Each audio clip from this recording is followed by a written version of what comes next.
Queridos irmãos, fomos escolhidos por Jesus Cristo para produzirmos frutos que permaneçam. Vamos ler aqui João 15:16. Não foste vós que me escolhestes a mim, pelo contrário, eu vos escolhi a vós outros e vos designeis para que vades e deis fruto, e o vosso fruto permaneça. Já pensou nisso, meu irmão? Quanta honra sermos escolhidos por Deus. Eu acredito muito que o meio em que nascemos já contribui muito para que esta escolha ocorra. Tive um grande privilégio de meus avós maternos serem servos de Cristo Jesus e passar para minha mãe esses ensinos eternos. Temos milhares de seitas e religiões. Umas seguem os ensinos da Bíblia, outras têm os seus deuses, pois são politeístas, outras apenas filosofias, tradições, cultura ensinada por seus ancestrais, e na grande maioria os pais ministram o ensino às crianças que passam a segui-lo, bem como a sua religião. Fui um privilegiado porque minha mãe me ensinou os caminhos de Deus. Fomos escolhidos por Jesus para segui-lo, produzir frutos e fazer com que esses frutos permaneçam. Somos seus discípulos, seus alunos. Estive olhando de onde vem a expressão aluno. Vem do latim aluminus, que significa criança de peito, latente, menino e, por extensão de sentido, discípulo. O verbo ao qual se liga a alegre, fazer aumentar, nutrir, alimentar. Então somos os abençoados, porque aprove a Deus a nos chamar para ser seus discípulos. E um seguidor é um aluno, um discípulo. Às vezes, um irmão olha para si mesmo, para a sua capacidade intelectual e até mesmo para a sua saúde e diz: como posso servir a Deus, ser um discípulo de valor com essas limitações? O irmão sabia que os 12 discípulos de Jesus foram considerados imprestáveis para servirem na igreja de seus dias, junto a um rabino, um doutor da lei na sinagoga. E explico isso. A sociedade judaica nos dias de Jesus era bem ortodoxa. Toda a instrução, a alfabetização de uma criança eram feitas à luz dos 5 primeiros livros da Bíblia, a Torá. A educação na escola começava dos 6 anos aos 10 de idade, e nessa primeira fase era chamada de Bet Sefer, que significa casa de leitura. Nesta fase, a criança estuda numa sinagoga com um rabino. Aos 10 anos, a maioria das crianças já havia memorizado todos os livros de Gênesis, Êxodo, Levíticos, Números e Deuteronômio. Aqui, os melhores alunos iam para o segundo estágio da educação, chamada Bet Midrash, que significa casa de estudo, e essa fase ia dos 10 aos 14 anos de idade. As outras crianças que não foram tão brilhantes ou não se destacavam voltavam para a casa de seus pais para aprender a profissão dos mesmos. Os que ficaram na sinagoga dos 10 aos 14 anos eram obrigados a memorizarem os outros livros das Escrituras, além de aprender a respeitar a palavra de Deus. Depois vinha outra fase, o terceiro estágio. Aqui, os melhores alunos, depois dos 14 anos, poderiam procurar um dos rabinos famosos e se apresentar para ser seu discípulo. Este aluno se dispunha a ser um talmide, que significa discípulo. O rabino, sempre muito exigente, cobrava muito deste aluno. Aqui, o rabino estudava cuidadosamente a vida desse adolescente, de sua família, de sua capacidade intelectual. O rabino fazia quase diariamente sabatinas sobre o Velho Testamento e as interpretações dos rabinos. Então, aqueles poucos adolescentes escolhidos como os melhores ouviam o rabino dizer uma frase que todo menino sonhava ouvir. Os rabinos diziam: vem e segue-me. Assim, este adolescente sabia que estava destinado a se tornar exatamente como seu mestre, o rabino. Quando esse discípulo do rabino chegava aos 30 anos de idade, ele poderia se tornar um rabino e passar a ter seus próprios alunos. Creio, queridos, que Jesus Cristo não teve que passar por essas fases. Há um silêncio bíblico sobre a sua infância, mas as pessoas admiravam de sua sabedoria e dos seus conhecimentos. E esse texto diz tudo. E chegando ao templo, acercaram-se dele, estando já ensinando os principais dos sacerdotes, os anciãos do povo, dizendo: com que autoridade fazes isso? E quem te deu tal autoridade? Bem, se Jesus tivesse passado pela mão dos rabinos, claro que os sacerdotes, os anciãos, saberiam perfeitamente. Jesus é o próprio Deus. O certo é que não existia na terra rabino, professor, que soubesse mais do que Jesus. Não existe método de se medir o QI de Jesus Cristo, uma vez que Deus é onisciente, é onipotente.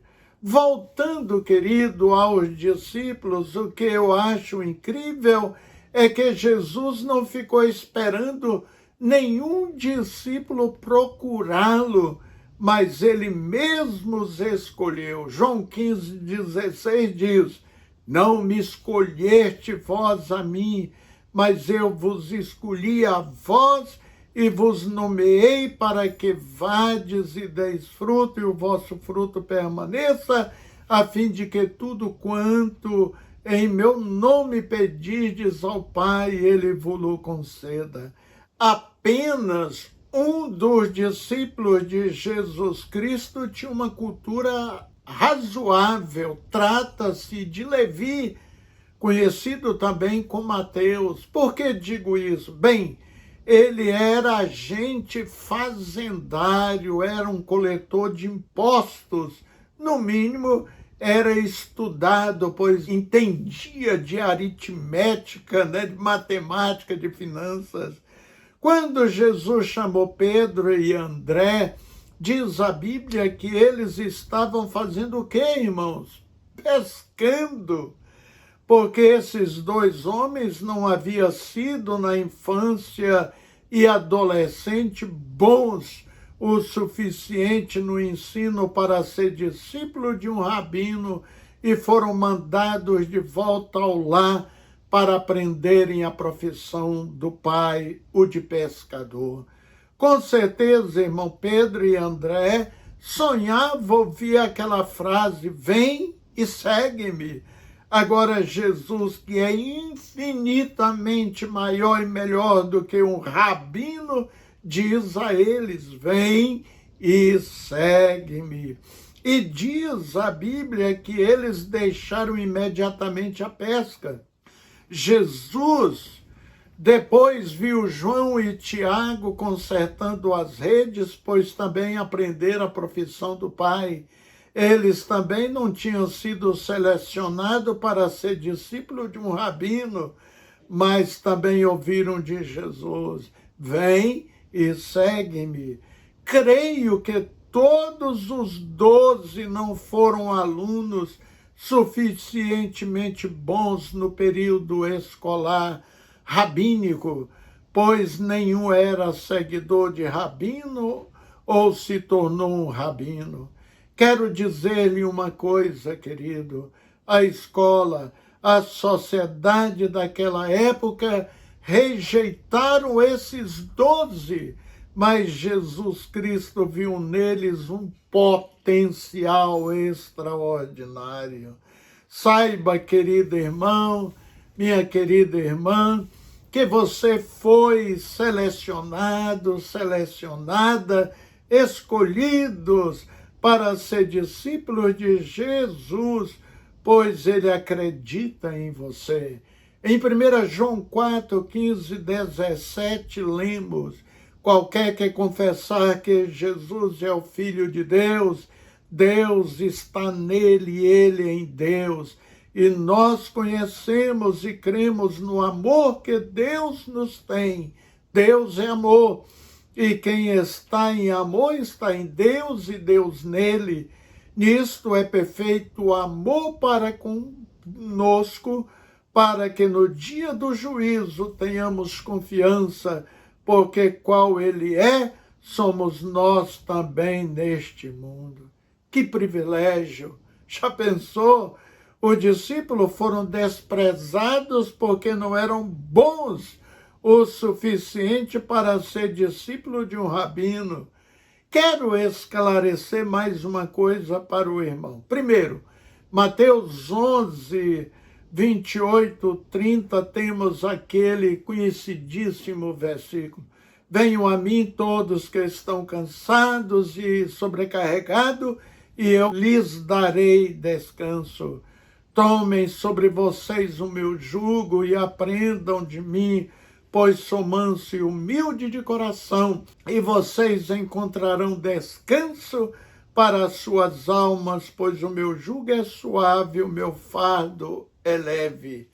A palavra jugo, naqueles dias, todo rabino possuía o seu jugo. Se um jovem aceitava se tornar seu discípulo, ele estava concordando em tomar sobre si o jugo do rabino. O jugo seria seus ensinos, seu estilo de vida.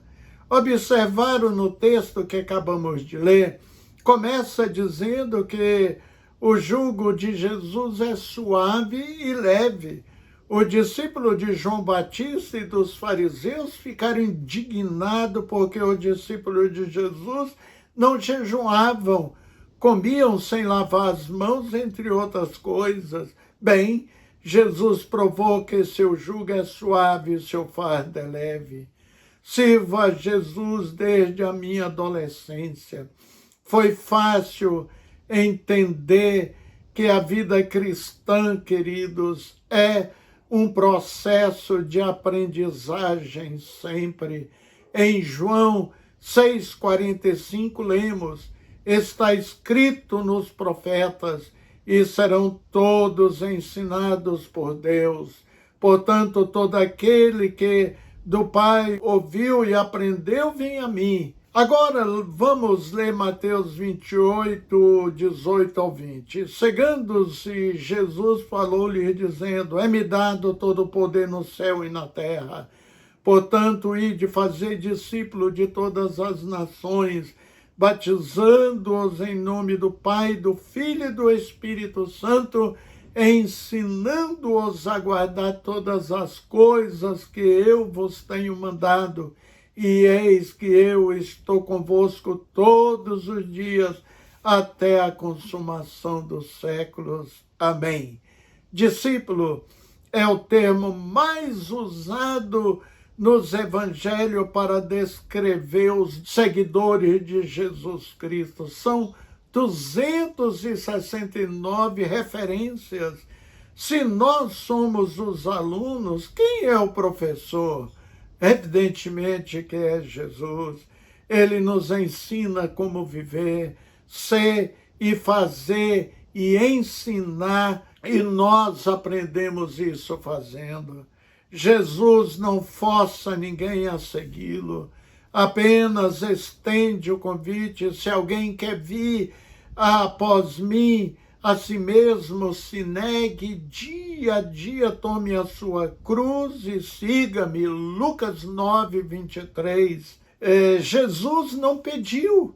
Negue-se a si mesmo, segue as suas vãs filosofias. Seguir a Jesus, não aos homens.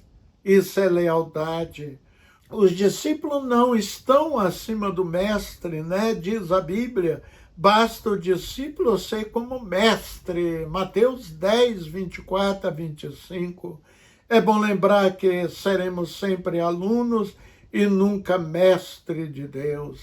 Não entendo a questão do orgulho ou soberba de alguns líderes espirituais porque dirigem grandes igrejas. Eliseu, querido, foi um discípulo de Elias, e Elias, discípulo de Deus, foi escolhido para ser profeta do Altíssimo. No final da vida terrena de Elias, Eliseu, sabendo por divina revelação que Deus iria levar Elias, lhe fez um pedido. Queria a capa, queria a porção dobrada do espírito de Elias. E a capa representa o revestimento do poder do Espírito Santo, o mesmo que foi derramado sobre os discípulos por ocasião do Pentecostes, conforme lemos em Atos capítulo 2.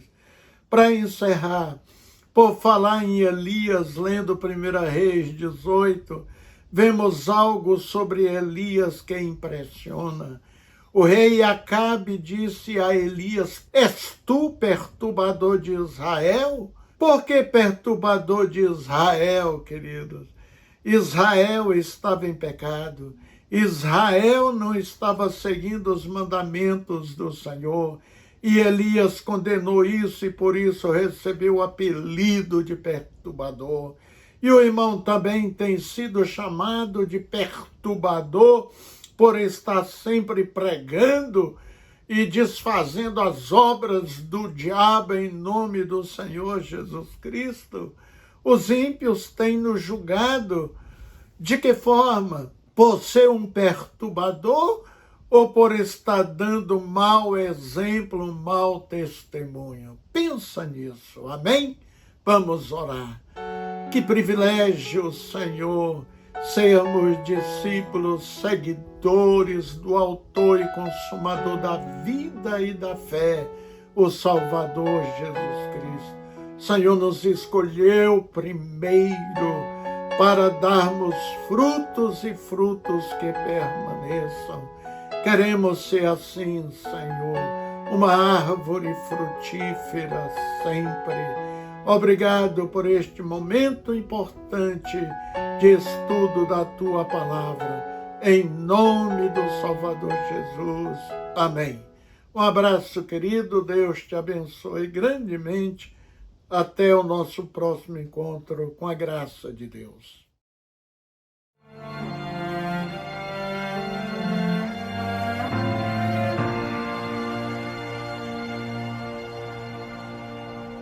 Sei que estás aqui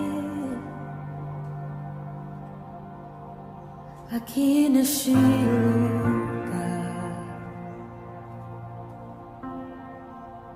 Posso te sentir, sonda-me,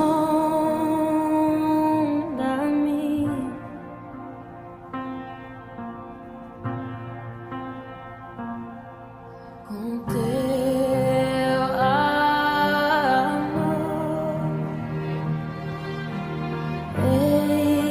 enche-me, com teu amor, inunda-me em tuas águas. Quero mergulhar mais fundo, quero contemplar tua presença.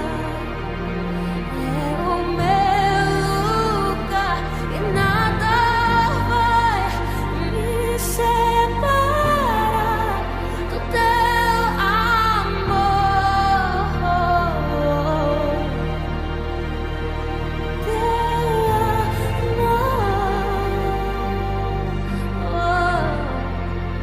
Eu olho para ti e ao te contemplar, sua glória sobre mim transforma-me.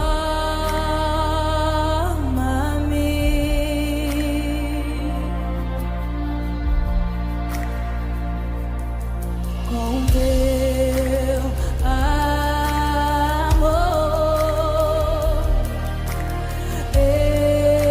enche-me, com teu amor, inunda-me em tuas águas.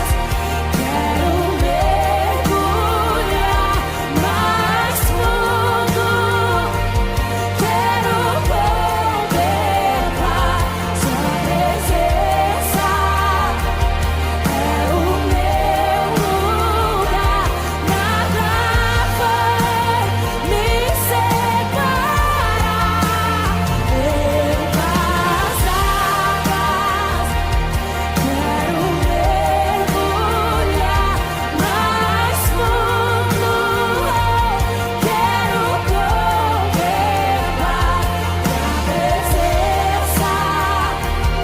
É o meu lugar, nada vai me separar do teu